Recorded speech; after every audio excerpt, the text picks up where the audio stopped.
prier. Donnez-moi seulement 5 à 10 minutes. Ensuite, nous allons vous laisser vous exprimer devant le Père. Amen. Vous savez, dans les choses de Dieu, il y a le temps de manger et le temps de manifester. Et pendant 3 semaines, nous avions parlé de la présence de Dieu. Mais là, nous voulons pratiquer ces enseignements. Nous aurons 1 heure ce soir de combat spirituel dans la victoire. Précision. Parce que nous ne nous battons pas pour vaincre. Nous nous battons parce que nous sommes déjà vainqueurs. Donc ce n'est pas que tu vas te battre pour vaincre, mais tu vas te battre pour entrer dans ce qui est déjà à toi parce que tu es victorieux. Le combat spirituel est un combat juridique. C'est-à-dire que tout est à toi, mais l'ennemi veut se mettre sur ce qui est à toi et tu lui dis non, il est écrit, tu dégages. Et tu vas prier pour toi, pour ton père, pour ta mère, pour tes frères, pour tes sœurs, pour tes enfants, pour ton mari, pour ta femme, pour ton quartier, pour l'église, pour le Congo, pour le monde entier. Tu auras assez de temps pour te libérer devant Dieu. Mais comme tout doit être fait sur base des Écritures, j'aimerais vous partager une portion de la Bible au sujet du combat spirituel. Nous allons lire Ephésiens 6, versets 11 à 20. On peut me mettre déjà mes pianos. Ephésiens 6, verset 11. Ephésiens 6, 11 à 20.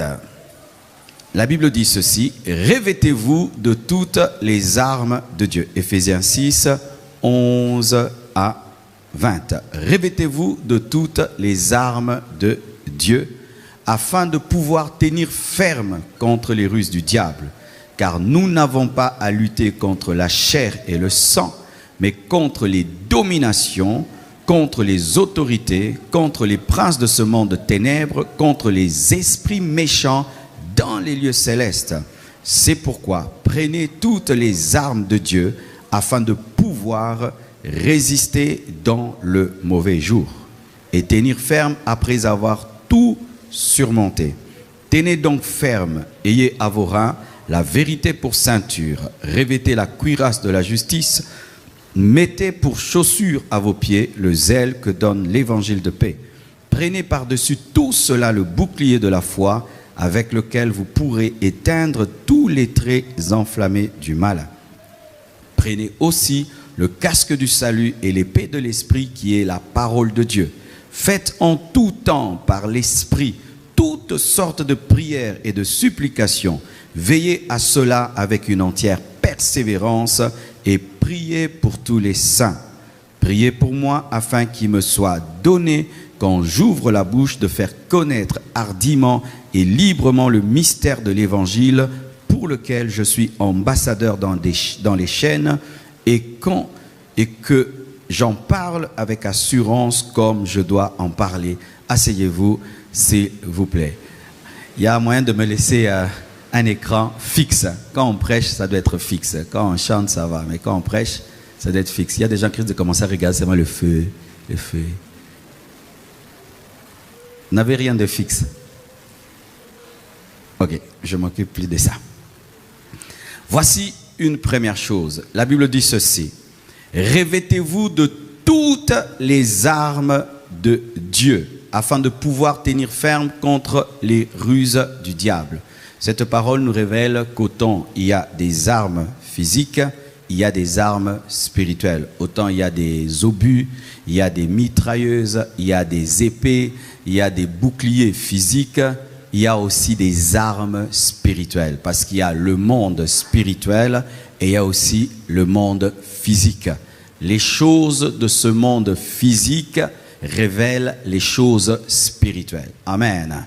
Autant il y a des armes physiques, il y a des armes spirituelles. Autant il y a des armes du diable, il y a les armes de Dieu. Et on nous dit, revêtez-vous de toutes les armes de Dieu, pas les armes du diable. Lorsque tu combats le diable, tu ne peux pas porter ces armes. Tu ne peux pas être sorcier, tu combats les démons. Tu ne peux pas être magicien, tu combats les démons. Tu ne peux pas être dans une vie de péché et tu combats le diable. Tu dois avoir les armes de Dieu pour combattre les ruses du diable. On ne combat pas les ruses du diable avec les ruses du diable. On ne combat pas les œuvres du diable avec les œuvres du diable. On combat les ruses du diable avec les armes de Dieu. Amen. Qui sont des armes spirituelles. Et Paul dit, car nous n'avons pas à lutter contre la chair. Il reconnaît qu'il y a une lutte, donc un combat. Ceux qui enseignent que non, les chrétiens, il n'y a pas de combat, ce n'est pas la parole de Dieu. Paul dit, car nous n'avons pas à lutter. Donc malgré que Jésus-Christ est mort et ressuscité, il y a une lutte. Éphésiens 6, 11 a été écrit après la mort et la résurrection de Jésus-Christ. Ça veut dire que la grâce n'annule pas la lutte. Amen. La grâce n'annule pas la lutte. La mort et la résurrection de Jésus-Christ à la croix n'annulent pas la lutte. Sinon, Paul n'allait pas dire « nous n'avons pas à lutter ». S'il y a une lutte, donc il y a un combat. Mais contre qui ? Non contre la chair, ça veut dire les hommes. Non contre le sang, ça veut dire les hommes. C'est-à-dire que notre combat n'est pas contre les hommes. Un chrétien n'a pas comme ennemi un homme. Un chrétien ne se bat pas contre les hommes. Il ne cherche pas à tuer, détruire des hommes. Nous ne combattons pas contre la chair et le sang. Lorsque tu es un chrétien, ton ennemi devient un homme, tu as quitté le combat spirituel, tu es entré dans le combat charnel.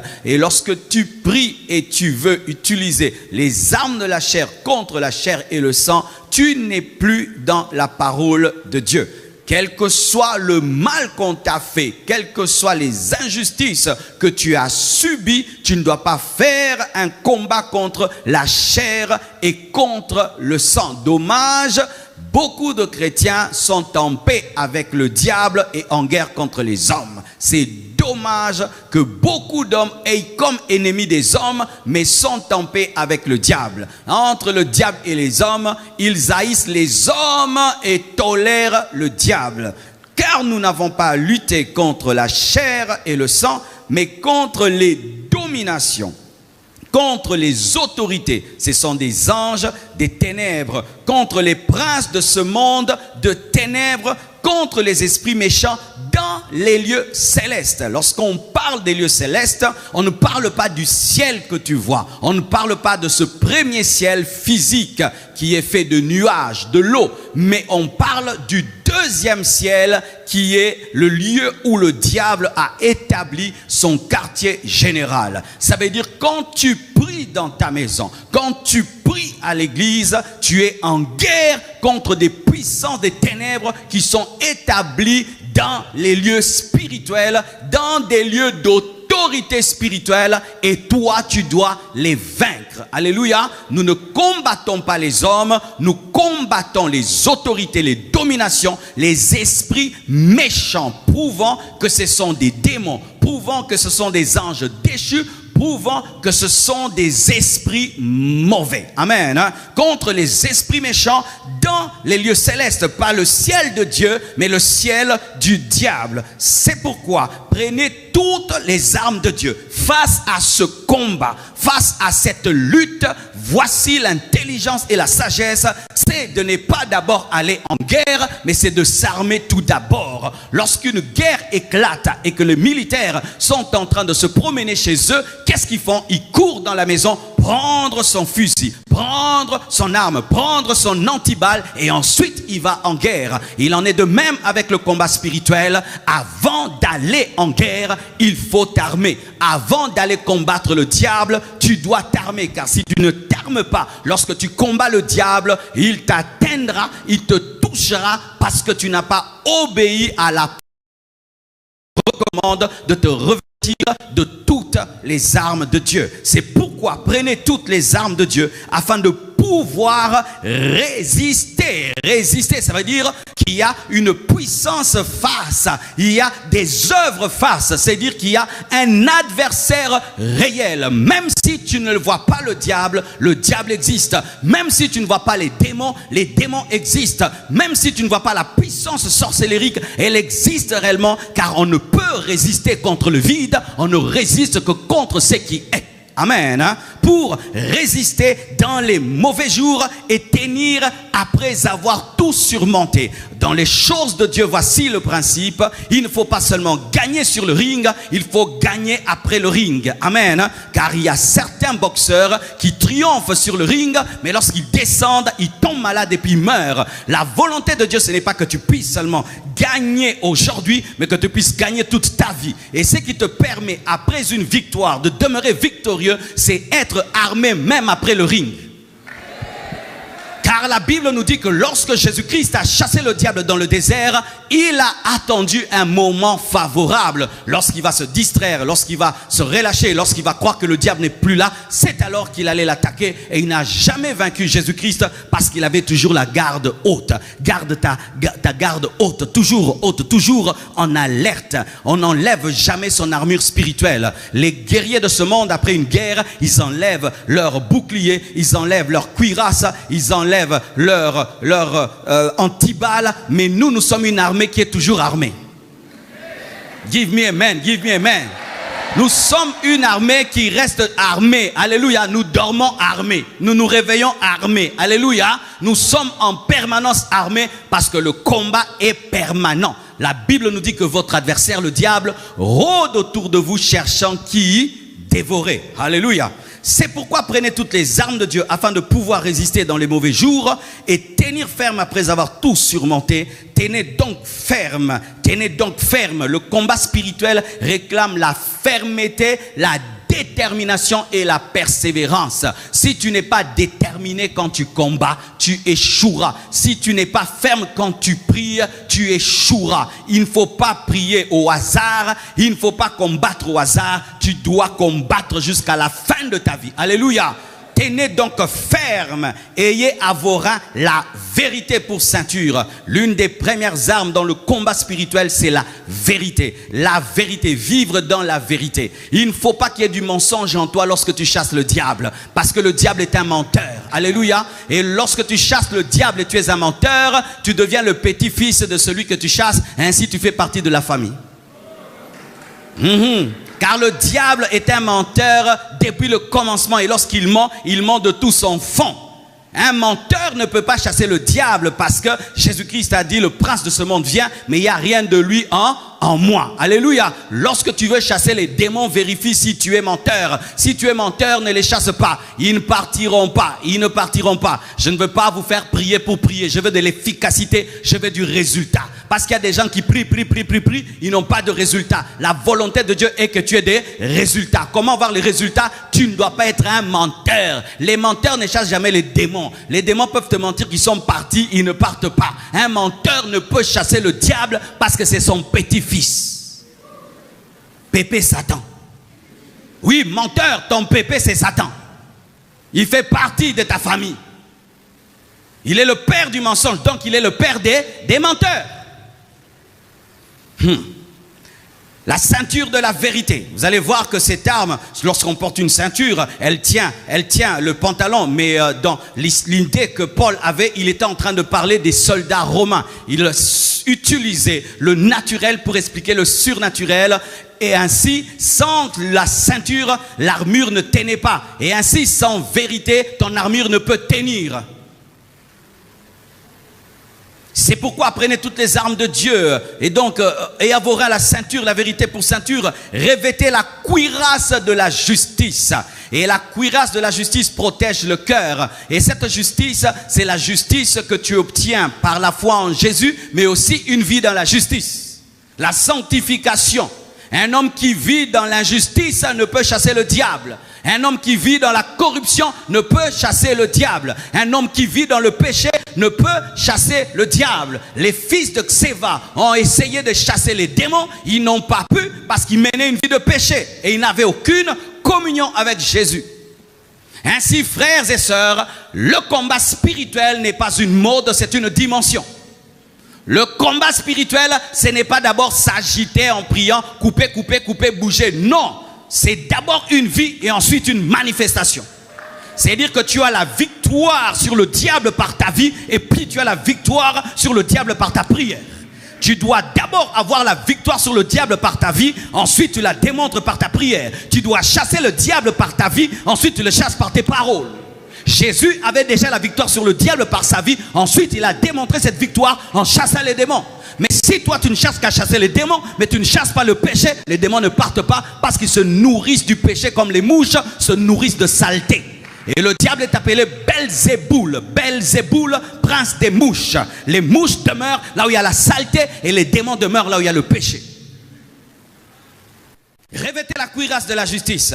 Mettez pour chaussure à vos pieds le zèle que donne l'évangile de paix. Le zèle que donne l'évangile de paix. Être zélé, c'est avoir un désir ardent de servir. Un désir ardent d'être à la disposition de Dieu. De l'amour, le zèle que donne l'évangile de paix, l'amour pour Dieu. Si tu es un chrétien rétrograde et tu as perdu ton premier amour, tu ne peux chasser les démons. Si tu as cessé d'aimer Dieu comme avant, tu ne peux chasser Satan. Il faut que tu aies des chaussures. Il faudrait que tu aies de l'empressement pour Dieu comme tu en avais quand tu étais un nouveau converti. Mais si l'homme qui est là, assis, n'aime plus Dieu, mais il vient à l'église, tu ne peux chasser le diable. Pourquoi? Il est déjà en toi. Aimez-vous Dieu comme avant. Cherchez-vous Dieu comme avant. Servez-vous Dieu avec le même empressement qu'avant. Ou tu sers Dieu parce que tu dois servir. Tu as un poste à l'église, tu as un titre à l'église, on t'a donné. Et ben tu dois continuer parce que tu t'appelles ceci et cela à l'église. Tu ne peux vaincre Satan. C'est pourquoi vous allez remarquer que les nouveaux convertis arrivent à chasser les démons, mais les vieux convertis n'y arrivent pas parce qu'ils n'ont même pas le zèle de chasser un démon jusqu'au bout. Alléluia! Le zèle que donne l'évangile, pas un zèle que donne la compétition, pas un zèle que donne la rivalité, mais le zèle qui vient de la parole, un zèle pur, parce que certains, ils ont un zèle amer, ils font des choses pour se montrer. On ne sert pas Dieu pour se montrer, on sert Dieu pour adorer. On ne sert pas Dieu pour faire plus que l'autre parce que ce n'est pas une compétition. La main droite n'est pas en compétition avec la main gauche, c'est le même corps. Mais lorsque ton zèle, c'est la concurrence, c'est la rivalité, c'est un zèle amer et le zèle amer ne chasse pas le diable. Tu dois soigner ta motivation quand tu sers Dieu. Tu dois soigner ta motivation quand tu prêches, quand tu pries, quand tu adores, quand tu chantes. Dans tout ce que tu fais, ton zèle doit être pur. Et le zèle pur provient de l'évangile. Alléluia. Prenez par-dessus tout cela le bouclier de la foi. Par-dessus tout cela, c'est-à-dire au-dessus de la ceinture de la vérité, de la cuirasse de la justice. Portez au-dessus de tout cela le bouclier de la foi. Amen. Par lequel une précision vous pourrez atteindre les traits enflammés du mal. Oh, le diable dépouillé, malgré cela, il lance des flèches. Mais avec la foi, tu anéantis cela. Alléluia. Le diable ressemble à un serpent dont on a coupé la tête, mais il bouge quand même. Il bouge quand même. Les traits enflammés t'atteindront si tu n'as pas la foi. Frère, c'est par la foi que nous croyons que nous avons la victoire. Et tu sais, si tu crois qu'un sorcier peut te toucher, il te touchera. C'est par la foi que tu anéantis la puissance de la sorcellerie. Sans la foi, la sorcellerie a la puissance. Sans la foi, la magie a la puissance. Sans la foi, le mbassou a la puissance. Mais c'est la foi qui détruit le mbassou. C'est la foi qui détruit la sorcellerie. C'est la foi qui détruit la magie. Alléluia. Lorsque tu regardes un sorcier dans les yeux, tu lui dis, tu ne mourras pas, tu ne me verras pas, il ne te verra pas aussi parce que tu l'as dit. Mais si tu crois qu'il te verra, il te verra. Et si tu crois qu'il ne te verra pas, il ne te verra pas. La foi éteint les traits enflammés de l'ennemi. Alléluia. Lorsque tu as la foi agit comme l'eau sur le feu du diable. Ainsi ils peuvent jeter et jeter sans effet et sans effet. C'est la foi qui rend sans effet. Ce n'est pas le courage. Tu dois avoir la foi. Je crois que Dieu est plus puissant que Satan. Je crois qu'un sorcier ne peut rien me faire. Je crois que je peux chasser le diable. Je crois que je peux chasser les démons. Je crois que Jésus est mort à ma place. Je crois que mes péchés ont été pardonnés. Je crois que je l'ai vaincu à cause du sang de l'agneau et à cause de la parole de mon témoignage. Je crois que celui qui est en moi est plus fort que celui qui est dans le monde. Je crois que le Saint-Esprit est en moi et l'Esprit qui est en moi est plus puissant que l'Esprit du monde. Je crois que celui qui vit en moi est capable de maîtriser mes ennemis. Je crois que le diable est un ennemi sous contrôle. Je crois que les démons sont des ennemis sous contrôle. Je crois que les démons sont des ennemis sous contrôle. Le diable ne peut rien me faire sans la permission de Dieu. Je crois. Bouclier. Hein, donne-moi l'amen. Le bouclier est au-dessus de la ceinture. Le bouclier est au-dessus de la cuirasse. C'est-à-dire que même la justice a besoin de la foi, même la vérité a besoin de la foi, même le zèle a besoin de la foi. Si tu as le zèle sans la foi, tu vas perdre le zèle. Si tu as la vérité sans la foi, tu vas perdre la vérité. Si tu as la sainteté sans la foi, tu vas perdre la sainteté. Car il faudrait que ta cuirasse soit protégée par un bouclier. Je répète, il faut que ta cuirasse soit protégée par un bouclier. C'est-à-dire doublement blindée. Si tu as une vie de sainteté sans la foi, tu vas perdre la vie de sainteté. Je suis saint par la foi et la foi me donne la force par le Saint-Esprit. Alléluia.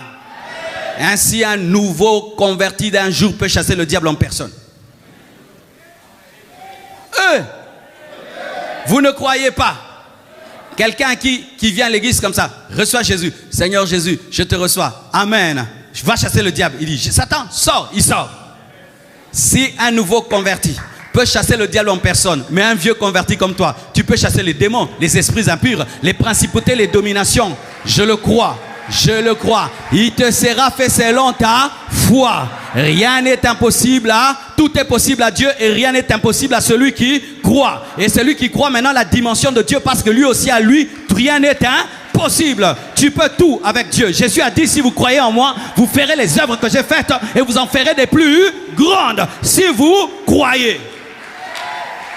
Jésus a chassé une légion de démons seulement par sortir. Il a dit sortez, sortez. Une légion de démons a quitté en une seconde. Alors qu'il était possédé depuis longtemps. Il habitait le cimetière. Mais le possédé de Gadara a été délivré par une parole. Tu as cette dimension. Oh, tu as cette dimension. Ce soir, lorsque tu vas prier, tu peux chasser une légion de votre maison. Et tu es ici à la maison, les choses arrivent à la maison. Moi, je le crois. Tu es ici, mais les choses arrivent à la maison. Les choses arrivent dans ton quartier. Les choses arrivent au Congo. Naïeko mekate, naïeko sakanate, naïeko bondela. Naïeko sakanate, naïeko bondela. Alléluia. Oh, je dois m'arrêter. On continue un tout petit peu. Amen. Avec lequel vous pourrez éteindre tous les traits enflammés de l'ennemi. Prenez aussi le casque du salut, l'assurance du salut. C'est-à-dire que tu es sûr et convaincu que tu es sauvé. Car si tu n'es pas sûr que tu es sauvé, tu ne peux pas chasser le diable, il va te rappeler ton ancienne vie. Mais si tu as le casque du salut, si tu te rappelles ton ancienne vie, tu vas dire c'est vrai, mais Jésus m'a pardonné, je suis un enfant de Dieu. Tu as le pouvoir de chasser le diable. Pourquoi? Parce que tu es né de la parole et du Saint-Esprit. Tu es un enfant de Dieu. Tu es un enfant de Dieu. Tu es un enfant de Dieu. Le casque du salut. Si tu n'es pas sûr que tu es sauvé, tu ne peux pas chasser le diable. Casque du salut. Et l'épée de l'esprit. Pas le canif de l'esprit. Pas la fourchette de l'esprit. Pas le couteau de l'esprit. L'épée de l'esprit. L'épée de l'esprit. L'épée de l'esprit. Pas le canif de l'esprit, pas le couteau de l'esprit, pas les fourchettes de l'esprit, pas la cuillère de l'esprit. L'épée de l'esprit, c'est-à-dire la connaissance de la parole, la connaissance profonde de la Bible, la connaissance des Écritures. Et plus ta connaissance est exacte, plus ton épée est aiguisée. Et si tu as une petite connaissance, tu as un petit couteau. Mais plus tu as la connaissance, ça devient une épée, une épée, une épée, une épée, une épée. Et tu sais, si tu as une longue épée, tu peux faire ça seulement. La connaissance de la parole est une arme. Et vous allez remarquer que toutes ces armes-là sont des armes défensives. Une seule est offensive, l'épée. Le bouclier protège. Cuirasse protège. Ceinture, elle tient que la jupe. Les chaussures, on marche avec. Mais seule l'épée. C'est par la connaissance que tu attaques le diable. La connaissance, tu attaques le diable. La connaissance. Si tu connais vraiment la Bible, la connaissance t'affranchira. Vous connaîtrez la vérité et la vérité vous affranchira. Et tu regarderas ta vie, tu dis non, en Jésus-Christ, il n'y a pas de lien de famille. On ne dira plus que les pères ont mangé des raisins verts et cela a gâché les dents des enfants. Je refuse la malédiction transgénérationnelle. Je n'aurai pas la vie de mon père, je n'aurai pas la vie de ma mère. Et si tu es en train de le vivre, tu dois refuser, car il est écrit, ce que vous refuserez sur la terre sera refusé au ciel. Ce que vous lierez sur la terre sera lié au ciel. Tu as le droit de dire non, ça ce n'est pas mon héritage. La connaissance de la parole va te faire entrer dans ton héritage et va te sortir d'une vie qui n'est pas ta vie. Oh, donne-moi la main. Un chrétien n'est pas maudit. Un chrétien n'a pas les liens de famille. Un chrétien n'a pas d'esprit de poursuite. Ce n'est pas la Bible, ce n'est pas la parole. Même si ce sont des prédications que tout le monde prêche. Bien aimé, la vérité n'est pas la majorité. La vérité, c'est la parole de Dieu. Alléluia. Oh, donne-moi la main. On ne dira plus. Dieu interdit de dire, si tu dis tu pêches. Je n'ai aucun lien de famille. Il y a des endroits où on dit, oh, si tes parents sont des sorciers, tu es sorcier. Et puis tu entends un chrétien qui dit, je suis sorcier. Eh, tu vas le devenir. Ce n'est pas parce que ton père est sorcier que toi tu es sorcier. Oh, le sang. Moi j'ai d'abord le sang de Jésus avant d'avoir le sang de mon père. Je suis d'abord chrétien avant d'être congolais. Je ne suis pas un Congolais chrétien. Je suis un chrétien congolais. Oui, je ne suis pas un Congolais chrétien. Je suis un chrétien congolais. Parce que mon esprit est d'abord céleste, ensuite vient mon corps. C'est mon corps qui est congolais, mon esprit est chrétien. Et entre mon esprit et mon corps, qui est supérieur? C'est mon esprit. Tu es un chrétien congolais. Et donc, ce que tu es en esprit doit influencer ton sang. Va influencer ton sang. Alléluia. C'est pourquoi tu dois lire la Bible, écouter la parole, tu lis, tu écoutes, tu es en train d'aiguiser, tu aiguises un jour, tiens, au Kati. Terminons. On dit maintenant, faites en tout temps par l'esprit, dites tout temps, par l'esprit. On dit esprit avec E majuscule, c'est-à-dire c'est le Saint-Esprit. Faites tout temps par le Saint-Esprit, c'est-à-dire c'est plus la prière en langue aussi. Mais même tu peux prier en esprit, en français, en lingala. Oui, ça aussi c'est vrai. Parce que souvent les gens qui parlent en langue, ils veulent s'approprier la prière en esprit. Non, je peux parler en français mais en esprit si ma prière en français est dirigée par le Saint-Esprit. Parce que David ne priait pas en langue. Jésus ne priait pas en langue.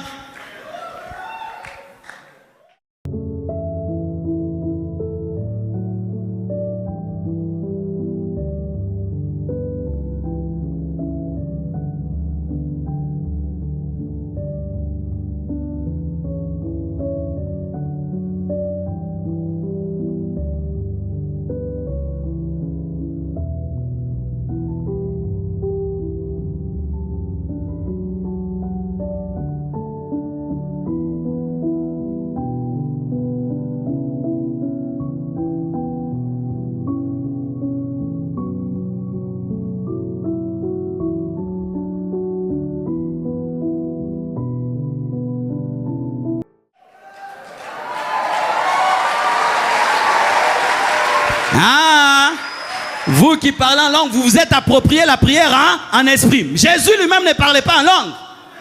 Eli, Eli, lama sabatani, ce n'est pas en langue. Donne-moi la main. Tu peux prier. C'est l'esprit. C'est l'esprit. Père tout-puissant, c'est l'esprit. Jesus Christ, the living God, c'est l'esprit. Alléluia. Si tu es dirigé par le Saint-Esprit, c'est une prière en esprit, par l'esprit. Mais l'avantage du parler en langue, c'est que tu ne réfléchis pas quand tu pries en langue. Et l'avantage du parler en langue, c'est qu'il n'y a pas de faute de français. Il n'y a pas de ponctuation, il n'y a pas d'article, il n'y a pas de pluriel, il n'y a pas le passé, le futur et le présent. La Bible dit que celui qui parle en langue, son intelligence est stérile. Et c'est par l'esprit qu'il prie. Prier en langue et prier en intelligence, c'est comme toi tu vas à Njili à pied, mais tu vas arriver, mais moi je vais en voiture, je vais arriver, nous deux on va arriver, mais toi avec difficulté. Mais tu vas arriver, frère, tu vas arriver, mais à pied. Parce que tu dois dire, oh Dieu, Père. Verset oh Dieu, oh Dieu, oh Dieu. Là, oh, Père. Mais en langue, Rebo Scandorobosh, Rababa Scandarabash, Rababayon Talababash, Rebe, Rabababash, Radabaka, Rababa, Zinderebesh, Darababakuria, Zindarababash.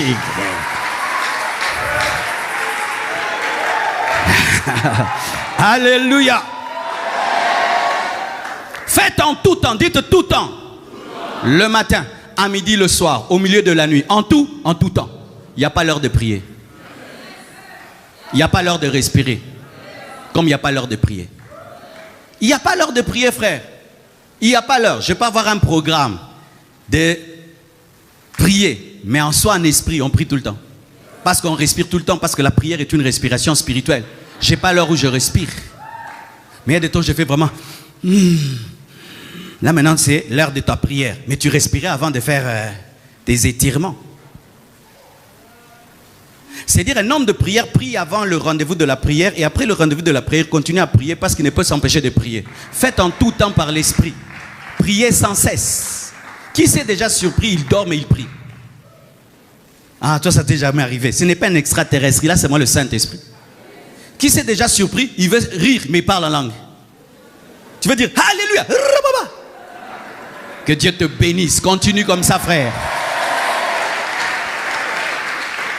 Alléluia. Faites en tout temps par l'esprit toutes sortes de prières. Dites toutes sortes de prières. Toutes sortes de prières. Je termine d'ailleurs là pour expliquer les sortes de prières. Amen. Voici les sortes de prières. Il y a des prières qu'on appelle les prières de requête. Les prières de requête, c'est-à-dire que tu viens devant Dieu, tu dis Seigneur, j'ai besoin de ça, j'ai besoin de ça, j'ai besoin de ça, j'ai besoin de ça. Ce sont des requêtes. C'est très bien. Il y a aussi des prières de supplication. C'est quand tu dis oh Dieu, s'il te plaît, Père, tu pleures, tu reviens à la même chose, prière de supplication. Alléluia. Il y a aussi des prières d'intercession. C'est lorsqu'au lieu de prier pour toi, tu pries pour les autres. Seigneur, agis dans la vie de ma sœur. Seigneur, agis dans la vie de mon frère. Seigneur, occupe-toi de tel, occupe-toi de tel. Là, tu t'oublies et tu penses aux autres. Supplication, requête, intercession. Alléluia. Il y a aussi des prières de louange. En soi, au lieu de demander à Dieu, j'ai dit à Dieu ce qu'il est. La louange, c'est dire ce que Dieu est. Alléluia. Donc, plutôt dire ce que Dieu a fait. Tu le loues pour ce qu'il a fait. Tu as créé les cieux et la terre. Tu m'as créé à ton image, à ta ressemblance. Tu es mort et tu es ressuscité. Alléluia. Là, c'est la louange. Tu célèbres ce que Dieu a fait. Et même tu peux danser. Alléluia. Tu danses dans ta chambre. Tu loues. Et aussi, il y a maintenant des prières d'adoration. C'est-à-dire que tu t'exprimes devant Dieu, non pas pour demander, ni pour recevoir, mais pour exprimer ce qu'il est. Et j'aimerais me dire exprimer. Je ne dis pas dire, parce qu'il y a des muets qui ne parlent pas, mais qui expriment. Si nous disons qu'adorer, c'est dire ce que Dieu est, les muets, on va dire qu'ils n'adorent pas, mais ils expriment ce que Dieu est. Adorer, c'est exprimer. Quand tu pries, c'est que Dieu est. Avec tes paroles, avec des chants, avec ta manière d'être. Tu peux te prosterner seulement. Si tu exprimes, c'est que Dieu est. Il est grand, il est saint, il est puissant, il est capable. Alléluia. Il y a aussi des prières de revendication. Dites revendication. Où tu lis dans la parole une promesse et tu dis, je veux ça. Alléluia. Où Jérémie par les Écritures, Daniel par les Écritures a vu que le temps de la déportation avait pris fin, il a réclamé ça. Où tu réclames ton héritage, tu réclames ce qui est à toi. Ça devient comme un plaidoyer juridique. Et ça l'a frère. Ou quand tu dis, Père agit, dit c'est écrit où? Ah oui, c'est écrit où? Tu me réclames, c'est écrit où? Tu vas chercher, tu trouves, c'est ça. Ok, tu as. La connaissance de la parole est importante dans la prière. Il y a des choses que tu n'auras que par la connaissance. Et maintenant, il y a aussi les prières agressives, des prières d'autorité. Et voici, moi j'aimerais vous conseiller, c'est que quand on fait des prières d'autorité, comme c'est l'autorité, on ne les fait pas à genoux. On ne chasse pas le diable à genoux. S'il te plaît, Satan part. Ah, ok. Mais je vois des frères, on fait des prières de combat maintenant. Au nom de Jésus, toi déjà tu es à genoux, tu es en train de chasser le diable. Tu te tiens debout. Alléluia. Ou tu t'assis. Tu peux même mettre un pied comme ça. C'est l'heure de l'autorité. Alors Satan, que ce soit la dernière fois. Donne-moi l'amen. Donne-moi l'amen. Maintenant, quand tu fais des prières d'autorité, tu ne dois pas avoir peur du diable. 2, tu ne dois pas croire qu'il peut faire des contre-attaques. Car la Bible dit, je vous donne le pouvoir de marcher sur les scorpions, sur les serpents, sur toute la puissance de l'ennemi, et rien ne pourra vous nuire. Dis pas de contre-attaque. Mais quand tu opères dans l'autorité, tu dois opérer au nom de Jésus. On chasse les démons au nom de Jésus. Ce n'est pas ta sainteté, ce n'est pas ton jeûne, c'est au nom de Jésus. En mon nom, vous chasserez les démons. Amen. Et la force de ta prière d'autorité, c'est dans la foi au nom de Jésus. C'est dans la foi au nom de Jésus. Et voici, je vais terminer là. Papa Jonas, venez. Jonas, tu vois des anges. Venez. Ok. Aussi Franck, viens. Vous deux. Si Jonas et Franck se battent, qui va taper l'autre? Entre nous.